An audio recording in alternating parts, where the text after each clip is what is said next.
be posted in the chat session. So feel free to access the link. The site really, helps students and high schooler parents to get all the information that they may need to get their student complete their 4-year program and get to the college of, I would say their dream college and the best suited college. This site also gives you a lot of other features like planning your 4-year program to see what courses you do see. And also we, on a regular basis, we update our content, like frequently asked questions, because there are so many questions around like what we should do with the SAT programs and all those are things that you can see in under the resources. We also post internship opportunities and all, and that can be seen under opportunities. So definitely a recommended site for high schooler students and the parents for having a better, journey of this 4-year program. Let me just check if Eva is there. Hi, Eva, are you there? Hi, I'm here.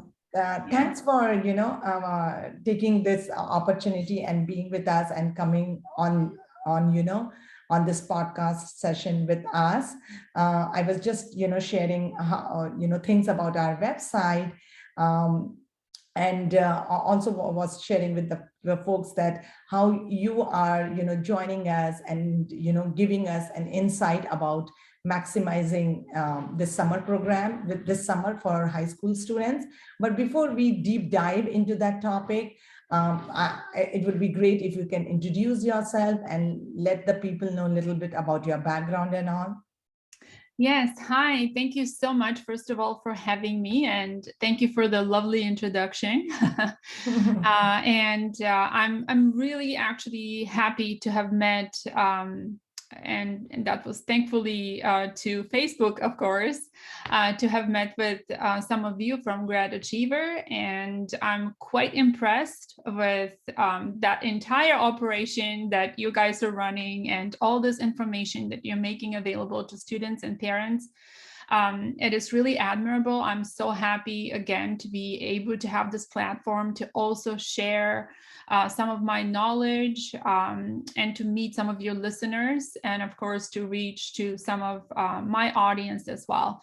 I have been in education, working with students for about 20 years now. I started as an educator. This has been very close to my heart profession. And I have worked as a program director, working in curriculum, counseling students all throughout. I've been a reader for the UCLA for a few years. And so this entire process of education, starting from actually very young, early age, and seeing the students all the way to their acceptances in college, and even after this journey, I've traveled this path many times. Every year, every admission cycle it has been quite exciting, and always something new, always something invigorating and learning. So again, I'm very happy to be able to share a little bit of my knowledge. I started Voice in 2018, and this was my personal venture. Okay. And the reason why I started, I had just left working as a program director, and I used to spend my time testing students, creating curriculum, observing teachers teach, observing students perform. And at the end, I just felt like with all the testing and all the teaching and all the expectations and requirements, our students are becoming more and more stifled, and they are losing their voice. And that's precisely why I called my company Voiced, because this is what I wanted to give them back. I wanted to give them a platform. I wanted to create a hub where they can come and learn how to speak, learn how to not be afraid to be wrong, learn how to make mistakes and get better, learn how to get feedback, how to write, how to speak, how to be open and really truly find their voice and follow their passion. And this is what I've been trying to do ever since. And I have, thankfully here, especially in the Bay Area, I have quite a few parents that we're sort of like a community Yeah. of all like-minded people that really want the same thing for our children, because we have observed how in the classroom, unfortunately, we give them a lot of information, but there's no wisdom and there's no guidance and there's just no compassion. It's become a little bit of a score, like your percentage, your grade, Yes. and your number. And I really think that unfortunately, in the real world, yes, numbers count. I'm not going to deny it, but it doesn't mean that we should not be supportive and we should not be compassionate and passionate and set an example for our students, because they really are. I mean, I have a lot of students pursuing computer science, artificial intelligence, data science, and Yes. these are the students that will be creating all the smart machines that will be running the world, which they already are. Yes. So shouldn't they be having the highest level of intelligence and consciousness and awareness? I think they should. So that's where I come from. And again, thank you so much for having me. No, absolutely. It's our pleasure. And, having folks like you on our podcast really increases our horizon and gives us more insight into all that. I mean, being a parent myself, I have learned so much, through this process. So coming back to our main topic is maximizing your summer. I know summer is something, when I was a child, it was just a fun thing for me. But now the dynamics has changed. I mean, now the world is so different, and we really would like to maximize everything that we have in our capacity, right? And I believe summer is one time, I mean, a time of the year which can be not taken seriously sometimes, but when there is an opportunity, then why not, right? And I'm hoping that you would give more, insight into this and let our listeners know that how they can maximize this time that could have gone just sitting there. Right. Yes. Yeah. It's very tempting, right? With all Netflix and all the video games that are out there.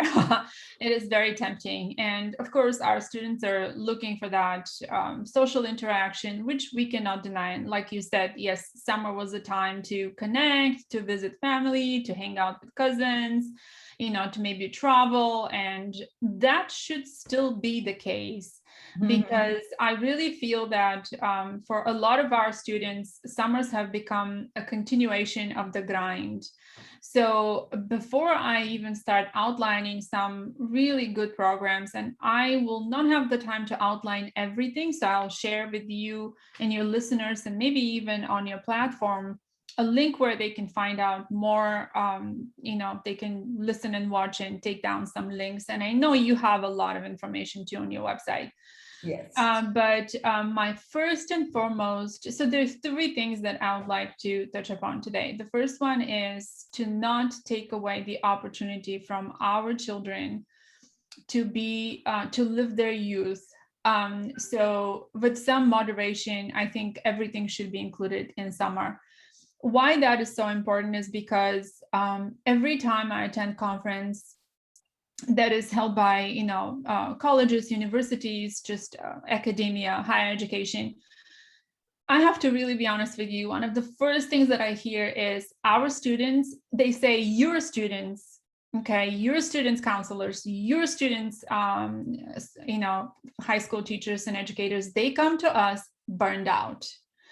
And this is the reason why we really do not appreciate 10, 12, 13, 14, 15 AP classes and that humongous load of work that our students are trying to take on their shoulders. And slowly it's starting to make less and less of a difference because they do not want burned out students. They are also looking for that spark and that enthusiasm, and we have to make sure we preserve it. So the first thing is educators and parents, we should really make some time for that. Very, very important to not extinguish that spirit, because I really have to say, on the other end of the rainbow, the colleges absolutely do not want a student who has spent their time with a calculator in front of a screen, and that really shows in the profile. So that's the first plea that I'm making. Let's keep that spark. by allowing for some rejuvenation, and some flair needs to still be present in their daily routine. The second point that I'm going to make here is, before we set out creating any kind of summer activities and maximizing summer, I do not mean to say that it should be maximized as like just bursting with activities and just being busy, hour by hour, just barely eat and go back to the lab or in front of a screen. I mean, by maximizing, I really mean activities that are aiding to the profile of the student. And they're not just lots in quantity, but they are quality activities. So before we outline what kind of quality activities these are, we should understand, what does it mean to have a profile, and how do we maximize the profile in and of itself, and not add on a ton of activities that are just activities at the end of the day, unless they are aiding to the student's profile. So how do we profile the student? We will have to sit down and understand, and parents think sometimes they know their children, but it's really nice to have an outsider perspective as well. Sometimes, their feedback are a blessing, as I say, because you get to learn a lot about yourself from outside sources.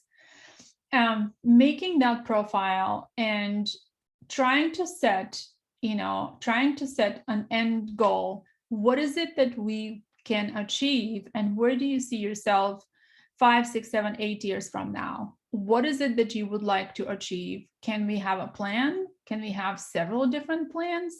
What are your special proclivities that we can enhance, and perhaps plan on something that could be done 3 summers in a row. So these activities can really be accentuated. They can become a continuation of one big passion.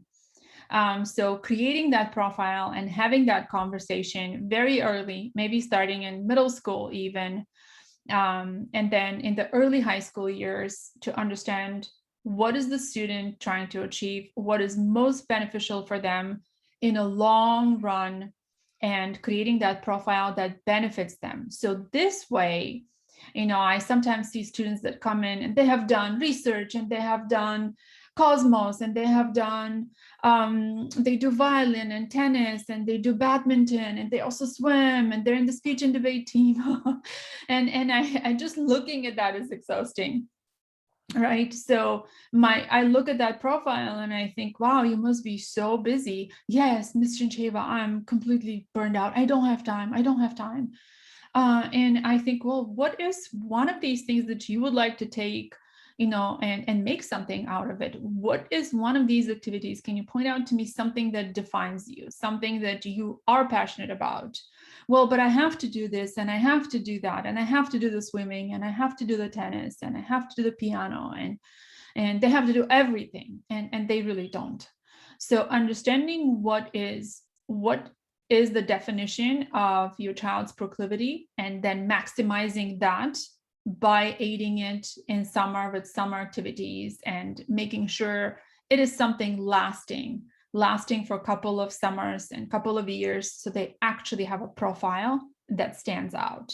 And they really are, when someone reads at the end, when someone reads their extracurricular activities sheet or resume or essays, they will know that this student is distinct. And we cannot just change the name and read the essay and it will fit just as well. It is specifically to this one persona, to this one personality.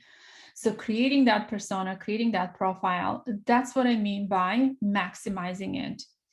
And then obviously, coming to my third point, will be outlining some activities. And again, it's simply not possible, as you probably already know, to touch upon every single activity there is out there. But I'll be happy to outline some that are well known and at the same time not easy to do, but they can benefit students with specific interests. And if there's any questions in between that are about specific profiles and what could be done, I'll be very happy to answer those as well. No, I mean, literally, you said it so well, that profiling is like one of the most important thing. And this is now, college admission is not like one size fits all. It's a very customized. It can be very different from one student to another, and it is all about how we kind of envision ourselves in the next 6 years and 7 years, and what's my goal and objective, and what should be my path to achieve that goal, right?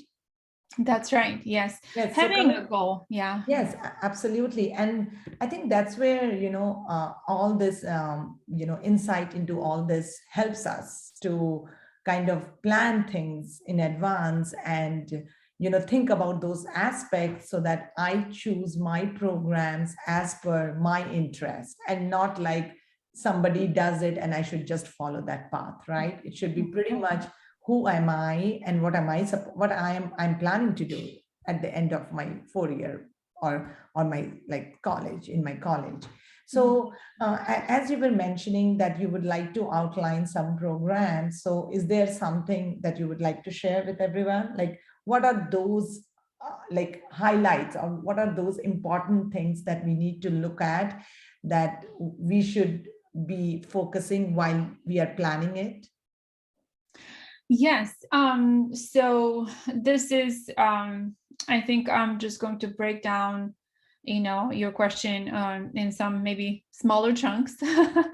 So I can touch upon, sort of a wider area here. But yes, I do have to agree with you that I see this also a lot. And I do want to mention that, when I mention some programs here, it doesn't mean that this is a one size fits all. Yes. And yes, looking at what others are doing and doing that cannot be more damaging to someone's resume and portfolio. I know, our kids and our teenagers, they go to school and they have friends and they hear from their friends, and sometimes they feel excited and actually inspired to do the same thing. I mean, there are many students I know, they start playing a musical instrument because their best friend does it, and they actually become really good at it. So there's really nothing wrong with getting inspired by someone's activities, but never try to copy what someone else is doing out of panic that you don't have enough.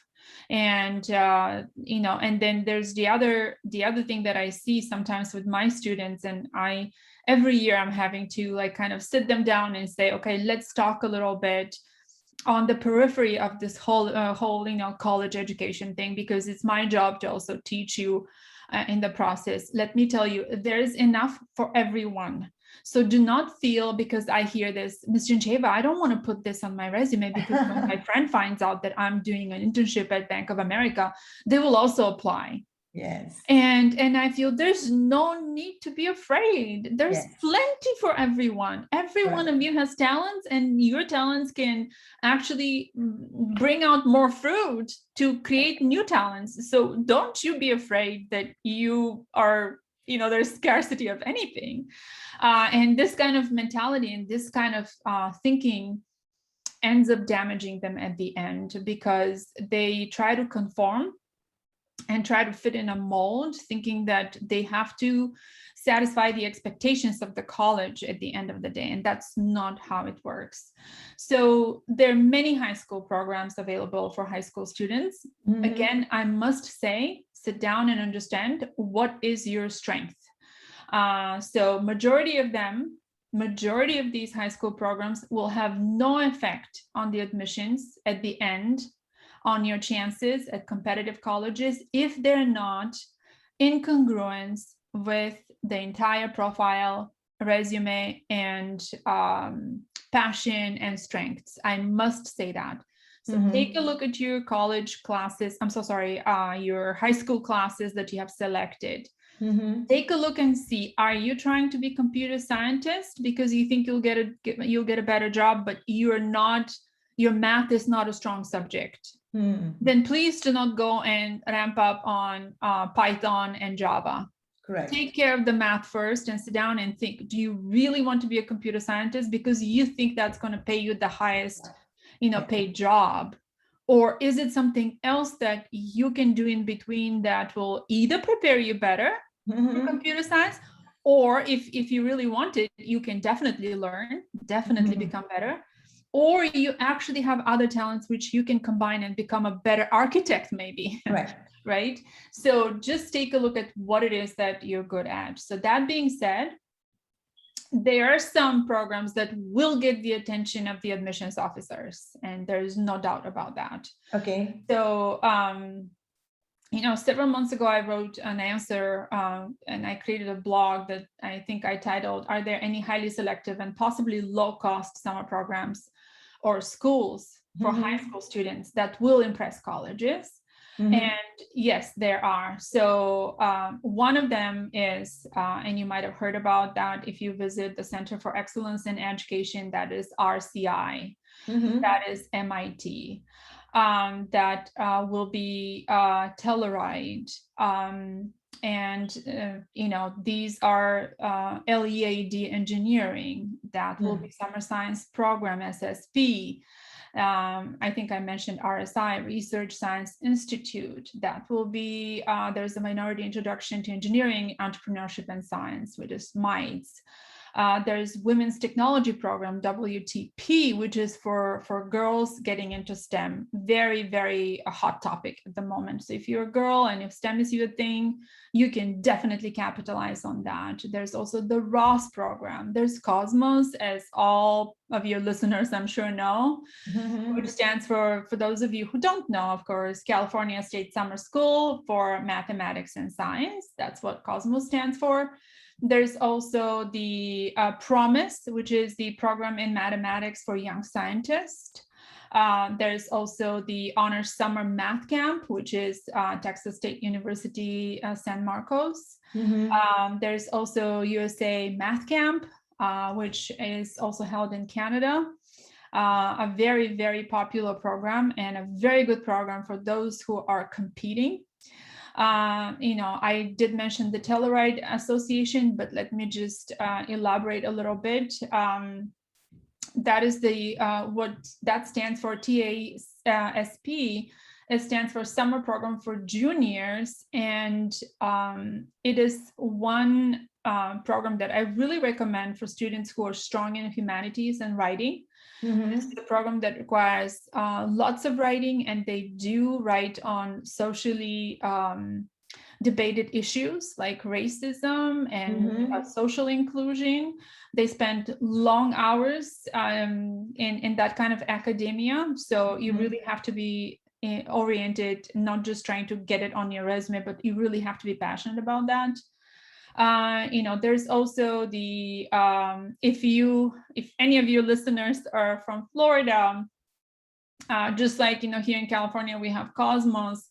Florida has quite a few programs also that are from the University of Florida. Center for Pre-Collegiate Education and Training is one of them. They do want to take Florida students primarily, but I have to tell you, I've had students from California who have applied, and with a little bit of push, and when they see interest, they have been accepted. So again, it's all about how badly do you want it, and do you really have a passion? And all doors will open. So academia and these programs, they really want you. They do. So a lot of these programs are competitive, but the reason why they're competitive is not because they're trying to they're trying to be picky and some students are not good enough. It's not like that. It's just they really want to take those students who are very passionate and who will be ready to do the work, because they engage professors and faculty and staff for these assignments all summer long. And they do want to make sure that everyone engaged truly produces results, so it's beneficial for them at the end for their resumes, and it's not just a check the box kind of situation. I think I already mentioned the summer internship program in biomedical research is another popular, very, very popular one. If, again, you are from California and if you think you'll be targeting the UCs heavily, then I don't have the list in front of me because it's a very long list, but I will encourage you to go to voiced.academy, and you will see I have a video that is posted there about UCs, and I have a full list that I go over these programs. I think it's like an hour or something long, and then I have all the links are listed underneath, and it's everyone can access that and everyone can see it. So this is for everyone to benefit from those programs. Yes, So, absolutely. yeah. And actually, we had, someone asking, can we share that list of all the sites? And definitely we would share that. We will consolidate everything and put it on our site. And as Eva mentioned, she also has that list on her site. So we will put the link of her site on our site so that you guys can go ahead and get the list of it. Yes. Yeah, Yeah. and thanks a lot for sharing that, Eva. Yeah, and I do have, in fact, I think still on my I have 2 websites and quite a bit to manage, honestly.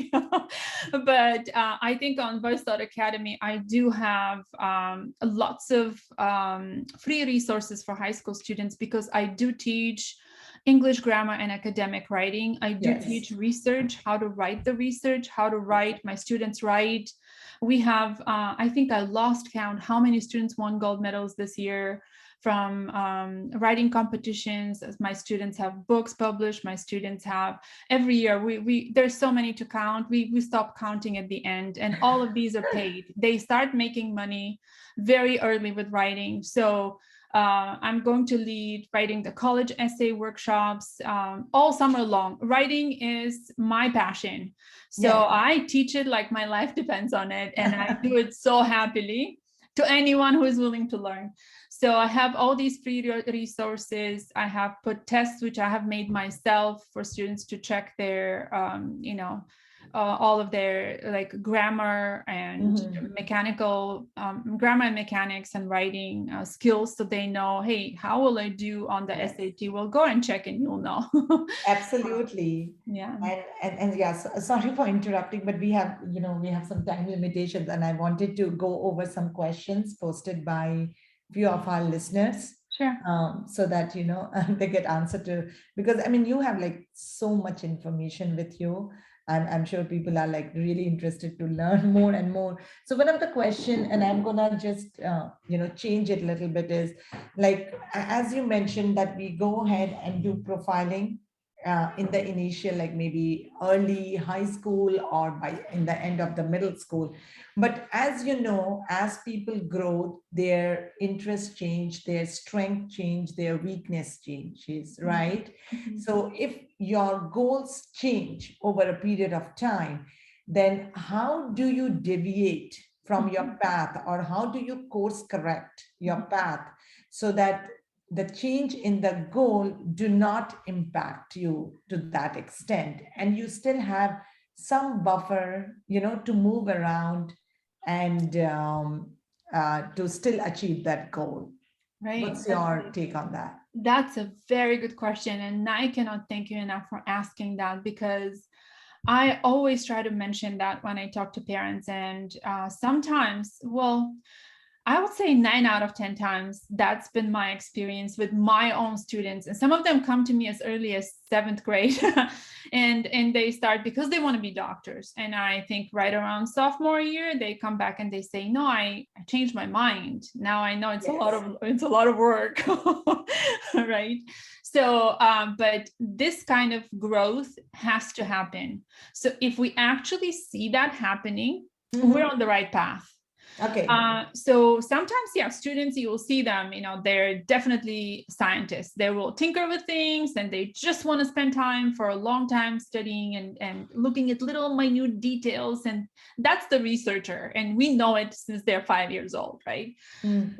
So we kind of try to help that continuously with projects and, guidance. And if we see change, then we're doing the right thing.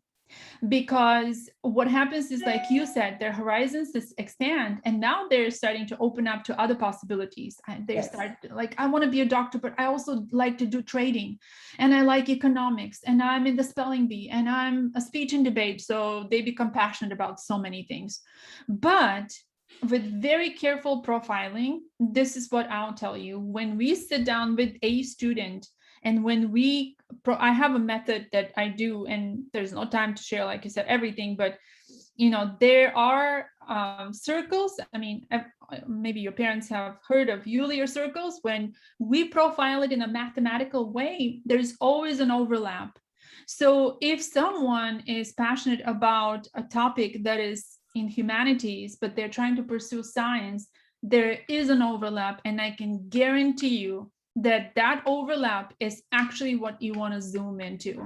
So very careful profiling does not mean that I sit down to talk with you, for example, and then we're just trying to be on the left side, and like, you bike a bicycle to the left or to the right, you fall down, right? No, we try to stay in the middle by creating, interest bubbles, and seeing where do these bubbles overlap, and what is the intersection of these subjects, and how do we take the student in that intersection so they can have a plan A, plan B, and plan C, and they're all congruent. Exactly. So I mean, if I brief it, it's okay to change your goals. You can keep course correcting yourself, and you can still achieve, you can still reach your, end point. I don't see that should, impact you, or it can work in a negative way at all. Absolutely. Spend time discussing it, and you will not be wrong. Better now. Exactly. Yes. Watch for that, and actually encourage it, and not in college when in sophomore year they come home crying and they're saying, I cannot do computer science and I'm quitting for a year. And then I have, parents, it's just a disaster. Yes. And we have just last 3 minutes. I mean, I have so many more questions to ask, and it is so, engaging to have a conversation with you. And I'm sure more listeners would like to listen more, but then we have a time constraint, and we can definitely, bring another second session of podcast, as we move forward. I would like to thank you, and I would like to take this last question from one of the listeners out here. Is that he's mentioning that if we and we have just a minute, so maybe you have to give it a very short answer. So if you have any strong subject and a weak subject, how should kids manage for prestigious college admission, school admission tips? Just definitely maximize your strong subject. This is you, and not everyone can speak French, and not everyone can, be fast in mental math. See what you're good at and maximize that. You have to maximize on your strengths, because that's what you get. This is the straight line from you to your success. Correct. You don't want to go in zigzag. Straight line from you to your success. And figure out what you're good at, and pump it up, maximize your summer with it. Absolutely. So, after listening to you, I feel like it's a two-way thing. Either you work backward or you work forward, depending again, depending upon your strength. Are you a forward working person or a backward working? But end of the day, everybody will achieve the goal. Yes. So and I would really like to thank you for coming, on this pedestal with us and sharing all these great information. There are folks asking about your sites. So we have already pasted that, and we will be coming forward with more and more such podcasts. So a couple of things for the listeners. If you think you have a topic in your mind that you would like to have a podcast, feel free to post on our site, and we will have one of our experts coming in and talking to us. End of the day, our goal is to support the community, help the student to achieve their goal, and we have a bright and talented future ahead. Yes, thank you. Thank you to all of you from GradAchiever. All right, thank you so much. And you all have a great weekend. Bye-bye. Take care. Bye.